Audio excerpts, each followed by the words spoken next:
আসসালামু আলাইকুম, কেমন আছেন সবাই? তো আমি হচ্ছি বেশ একটা ভালো নাই। আমার একদম অনেক মেজাজ গরম আছে এখন।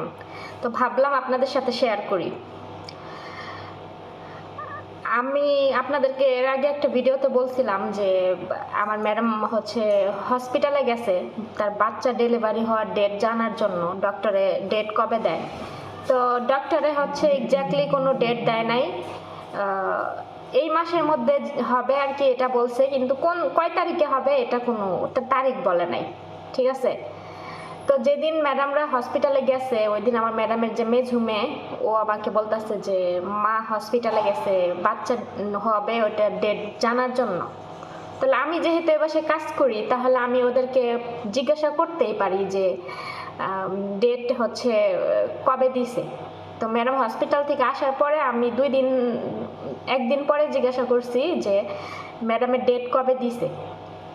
তো ম্যাডামকে তো আর আমি সরাসরি যা জিজ্ঞাসা করতে পারি না, আমার কাছে ওই ম্যাডামকে যা জিজ্ঞাসা করব এটা কেমন দেখানো, এর জন্য ওই ম্যাডামের মেয়ে ওরা আবার সব জানে। ম্যাডামে যেহেতু মেয়েদের কাছে সব শেয়ার করে তাহলে তারা জানে। তো ওর কাছে জিজ্ঞাসা করছি, বড়টা আর মেজুটা দুইটাই ছিল। পরে জিজ্ঞাসা করছি, ওরা আমাকে বললো যে এই মাসে যে কোনো একদিন হবে আর কি, তারিখ বলে নাই। তো এই গেল প্রথম কথা। আর দ্বিতীয় কথা হচ্ছে ওই দিন আমি ঘর পরিষ্কার করতেছি, তখন ওরা বলতেছে যে ওর ভাই মানে নতুন বাচ্চা হইলে ম্যাডামের তো 6 মাস বাসায় থাকবে। 6 মাস বাসায় থাকার পরে যখন সে ডিউটিতে যাবে তখন ওই বাচ্চার স্কুলে দিবে। হ্যাঁ, তো 6 মাস বাসায় থাকলে বাচ্চার বয়স 6 মাস, 6 মাসের বাচ্চার আবার স্কুলে দেয় কিভাবে, তাই না? এটা প্রশ্ন থাকতে পারে না? তো আমি যখন শুনলাম তখন আমি বললাম 6 মাসের বাচ্চারে কিভাবে স্কুলে দিবে, ও স্কুলে গিয়ে কি পড়াশোনা করবে? তখন ওই ম্যাডামের মেয়েরা বলে কি, ম্যাডামের 3 মেয়ে তখন ওখানে ছিল, বড়টা মেজুটা ছোটটা। তো বড়টা আর মেজুটা বলতেছে যে ওরে হচ্ছে পড়ার জন্য দিবে না, ওরে একটা মহিলার কাছে মানে রাখবে আর কি। ওই মহিলা ওরে সকাল থেকে দুপুর পর্যন্ত আর কি রাখবে, মানে 5 ঘন্টা ওকে রাখবে, দুপুরবেলা আবার নিয়ে আসবে।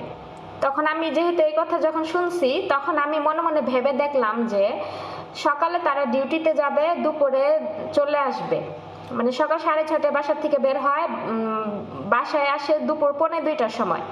তাহলে টোটালি 5 ঘন্টা, হয়তো বা 5 ঘন্টা বাচ্চাটা বাইরে থাকবে। তারপরে বিকালবেলা কোথাও গেলে, রাতে কোথাও গেলে, তারপর সপ্তাহে 2 দিন ছুটি, তারপরে এমনি আবার আরবিয়ান ছুটি আছে। ছুটির দিনগুলোতে কিন্তু ওই বাচ্চাটা ম্যাডামের কাছেই থাকবে। ইভেন ম্যাডাম ওই সময় যদি কোথাও বের হয় তাহলে ওই বাচ্চাটা কিন্তু আমার কাছেই রেখে যাবে, তাই না? তাইলে এই 5 ঘন্টার জন্য বাচ্চাটা শুধু শুধু বাহিরে দিবে, টাকা ওইখানে তাদেরকে টাকা দিবে, কিন্তু তারা কিচ্ছু করবে না, শুধু ওই বাচ্চাটারে দেখবে। কাপড় চোপড় ধোয়া, তারপরে কম্বল টম্বল যত কিছু বাচ্চা যাবতীয় যা কিছু আছে সব কিছু তো আমিই করবো, তাই না? তাহলে ওই 5 ঘন্টা রাখার জন্য আলাদাভাবে একটা জায়গায় অনেকগুলো টাকা দিতে হবে, প্রায় মনে করেন যে 100 রিয়ালের কমে তো নিবেই না। ঠিক আছে, তাহলে ওই 5 ঘন্টা ওইখানে রাখার দরকার কি? এজন্য আমি ওদেরকে বলছিলাম যে 5 ঘন্টা ওইখানে রাখবে কোনো দরকার নাই, 5 ঘন্টা আমি ওরে দেখে রাখবো। কারণ আমি এখন সকালে কাপড় চোপড় ধুই, ওই সময় নাহলে বিকালে ধুবো, তাইলে হবে। আমি স্যালারি বাড়াই দেওয়ার কথা এগুলো কোনো কিছুই বলি নাই, ঠিক আছে? আমি বলছি ওই 5 ঘন্টা মানে ওইখানে রাখার কোনো দরকার নাই, বাচ্চা আমি দেখবো ওরে, যেহেতু আমি তার ওই ছোট মেয়েটাকে আমি দেখতাম, এইভাবে বলছি। এটা আবার হ্যার মেয়েরা কিভাবে বলছে হ্যাঁ জানি না। এখন হ্যাঁ মানে ওই কথা মেয়েদের মুখে শুই না যে আমি বাচ্চা রাখতে চাইছি, শুই না মনে করেন হ্যাঁ মানে চিন্তায় পড়ে গেছে, মানে আমাকে নিয়ে সে খারাপ ধারণা মানে করতেছে যে আমি হ্যাঁ বাচ্চা, ছোট বাচ্চা আমি রাখতে চাচ্ছি, আমি হচ্ছে ওরা মাইরা ফেলবো কিংবা নিয়ে চলে যাবো গা পলাইয়া, এটা কোনো কথা? মানে আরবিয়ান জাত কি জানেন আপনি? এদের জন্য যত কিছুই করেন না কেন, এরা ওই দিন শেষে আপনার এই করার এই যেই জিনিস আপনি যা যা করবেন এদের জন্য এগুলার মূল্য রাখবে না তারা, বুঝছেন? এরা হচ্ছে এরকম জাত, এরা ভালোর ভালো খারাপের খারাপ। এই যে আমি যে এই বাসায় 10 বছর ধরে আছি, আমি আসার 2 বছর পরে ম্যাডামের এই যে পিচ্ছি মেয়েটা হয়েছিল, তখন তো আমি এখানে নতুন 2 বছর মাত্র আসছি। 1 বছর আমি আসার 1 বছর পরে ম্যাডামে প্রেগনেন্ট হয়, প্রেগনেন্ট হওয়ার 2 বছর পরে ওই ওই পিচ্ছিটা হয়। তো পিচ্ছিটা এর মা তখন বেঁচে ছিল, দুপুর পর্যন্ত আর মাই রাখতো, তারপরে বিকালবেলা আমি রাখতাম। ম্যাডাম এখানে সেখানে গেলে আমার কাছে দিয়ে যাইতো। আর ওই সময় আমার ম্যাডাম প্রচুর ঘুরতো, মানে বিকাল হইলেই সে তার বান্ধবীদের সাথে ঘুরতো, এখানে সেখানে বের হয়ে চলে যেত। আর আসতো রাত 10টা 11টার সময় বাসায়। তো ওই সময় বাচ্চা আমার কাছে থাকতো, ঠিক আছে? ফয়সাল ছোট ছিল, আর মেয়ে 2টাও ছোট ছিল, আবার ছোট বাচ্চা। আমি ওরে এক হাত দিয়ে কোলে করে নিয়ে নিয়ে দুধ বানাইতাম, দুধ রান্নাঘরে এসে এক হাতে এইভাবে করে কোলে নিয়ে আরেক হাত দিয়ে আমি কষ্ট করে দুধ বানাইতাম, খাওয়াইতাম। তারপরে ওই বাচ্চার যে পরায় সেফটির জন্য প্যান্ট পরায়, এগুলা পাল্টাইতাম, সব কিছু আমি করতাম, ঠিক আছে? সব কিছু প্রস্রাব পায়খানা করলে সব আমিই করতাম। এই ম্যাডাম তখন থাকতো না, প্রচুর ঘুরতো আগে।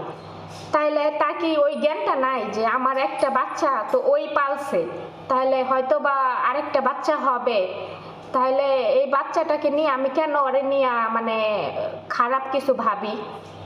মানে ও হ্যার মেয়েরা বলার পরে আমি জাস্ট এতটুকুই বলছি যে বাইরে বাচ্চা রাখার দরকার কি, আমি রাখবো মানে হ্যাঁ সমস্যা হয়ে গেছে, আমি কেন বাচ্চা রাখতে চাইতেছি? হ্যাঁ বাচ্চারা বলে মাইরা ফেলমু, হ্যাঁ বাচ্চারা আমি ক্ষতি করে ফেলমু, বুঝছেন? মানে হ্যাঁ আমাকে কিছু বলে নাই, হ্যাঁ জামাই রে বলছে, হ্যাঁ জামাই আমাকে একটু আগে জিজ্ঞাসা করতেছে। পরে আমি পরে এসে ইচ্ছা মতো বলছি, আমি বলছি কি যে আপনাদের যদি কোনো সমস্যা হয় থাকে আমাকে নিয়ে, যদি আমাকে নিয়ে এরকম সন্দেহ হয় তাহলে আমাকে টিকিট কেটে দেন, আমি চলে যাই বাংলাদেশে, আমার কোনো সমস্যা নাই, কারণ আমি কাজ জানি, আমি যেখানে গিয়ে খুশি সেখানে গিয়ে কাজ করতে পারবো।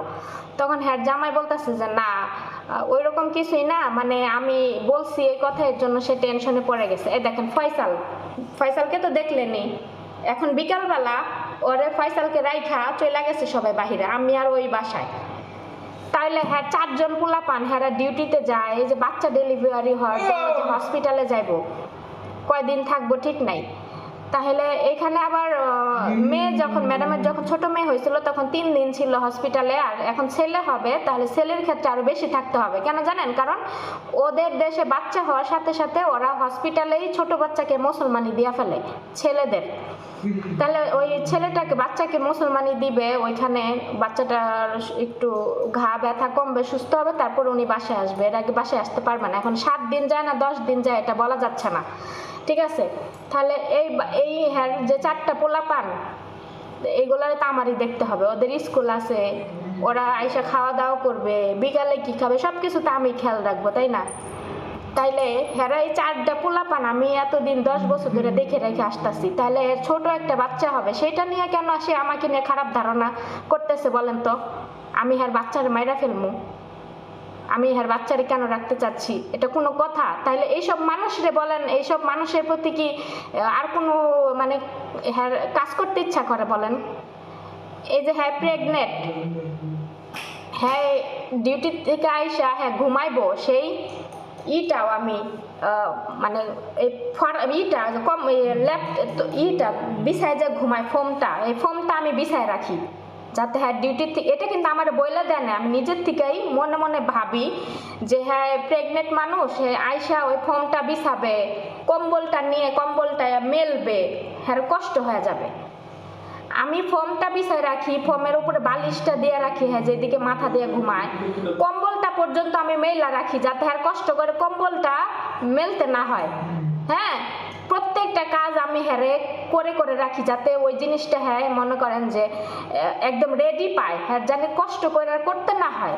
তারপরও যদি এইসব মানুষ যদি মানে উল্টা পাল্টা চিন্তা ভাবনা করে আমাকে নিয়ে, তাহলে এইসব মানুষের কি কোনো কাজ করতে ইচ্ছা করে বলেন তো আপনারাই? আমার কথাগুলোর মাঝে কোনো ভুল আছে নাকি আপনারা বলেন তো?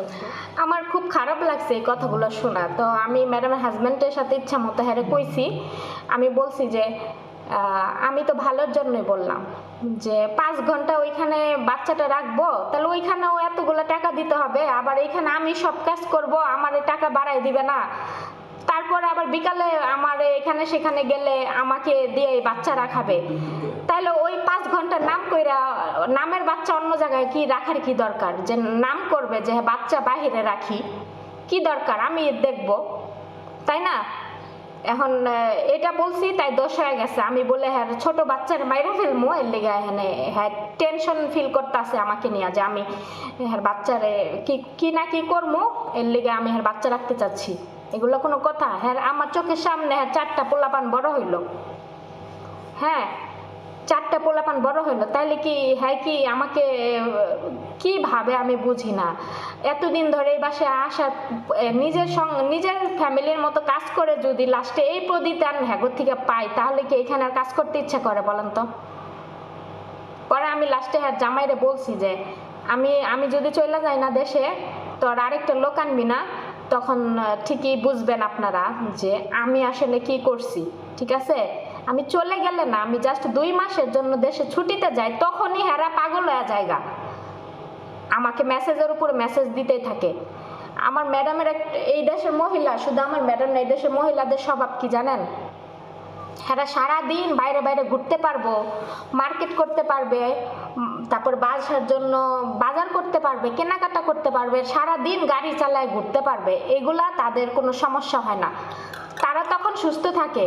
কিন্তু বাসায় যদি একটা গ্লাস তারা ধুইয়া পানি খায়, তাইলে এদের মনে করেন যে মাজা ব্যথা, ঘাড় ব্যথা, পিঠ ব্যথা শুরু হয়ে যায়।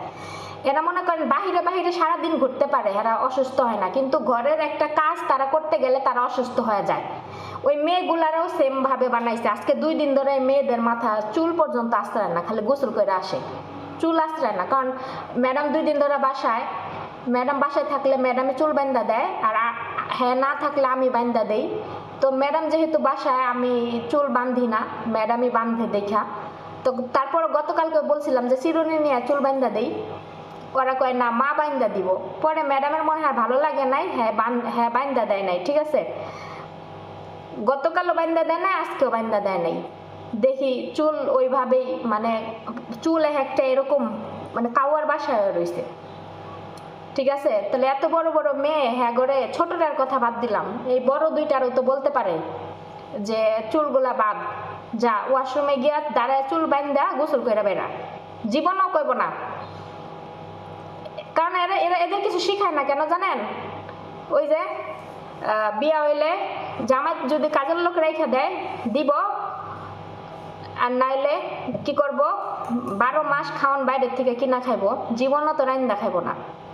এর জন্য এরা কোনো কাজকর্ম শেখায় না, কারণ এরা রান্না করে জীবনও খাইবো না, সারা বছর রেস্টুরেন্ট থেকে খাবার কিনা খাইবো, তারপরে রান্না খাইবো না, কারণ হ্যাগো রাঁধতে গেলেই, সংসারে কাজ করতে গেলে হ্যাগো কুহানি শুরু হয়, কিন্তু সারা দুনিয়া যে ঘুরিয়ে গাড়ি চালাইয়া হেসুমকা হ্যাগো কুহানি শুরু হয় না, হেসুমকা এরা সুস্থ থাকে।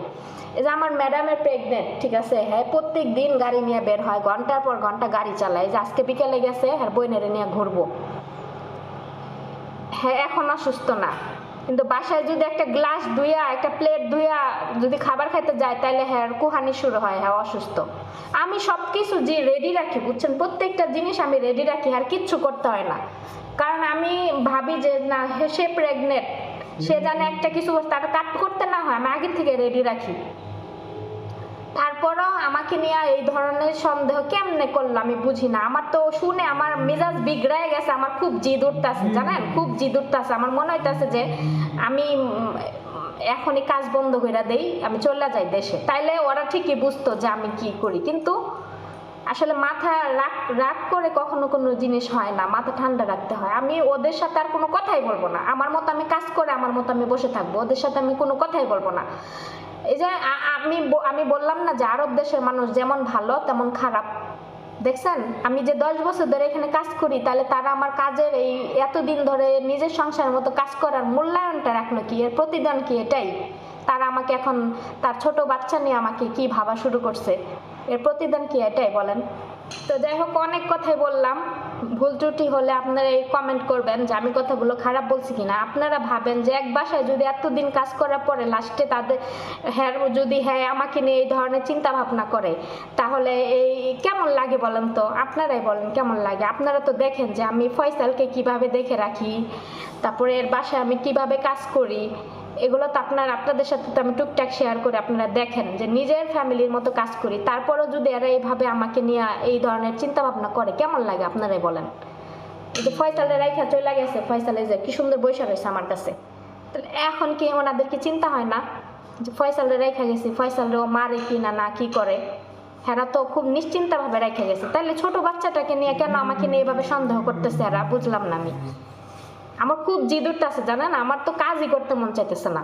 এই সময় আমার সব কাজ শেষ হয়ে যায় আর আমি এখন পর্যন্ত কোনো কাজই করি নাই। আমার খুব জিদ উঠতেছে, আমার চোখ দিয়ে পানি বেরিয়ে গেছিল জানেন এই কথাগুলো শুই না। তো যাই হোক, সবাই ভালো থাকবেন, সুস্থ থাকবেন, আর আমার কথাগুলো ঠিক আছে কিনা কমেন্ট করবেন, ঠিক আছে? আজকের থেকে এদের জন্য কইরাও লাভ নাই, ঠিক নিজের সংসারের মতো আর কাজ করব না। এখন থেকে আর নিজের সংসারের মতো কাজ করব না, নিজের পরিবারের মতো আর কাজ করব না। এই যে রান্নাঘরের সব কাজকর্ম সব কিছু বের করে ধুইয়া মুইসা আবার গুছাইছি, এগুলো কিন্তু আমার বলে দেয় না, আমি নিজের থেকেই করছি। তারপরও কেন আমাকে নিয়ে এই ধরনের সন্দেহ করলো? আমার এইসব কথা শুনে আমার নিজের কাছে নিজের খারাপ লাগতেছে এখন জানেন। তো যাই হোক, আর ভিডিওটা বড় করলাম না, সবাই ভালো থাকবেন, সুস্থ থাকবেন, আল্লাহ হাফেজ।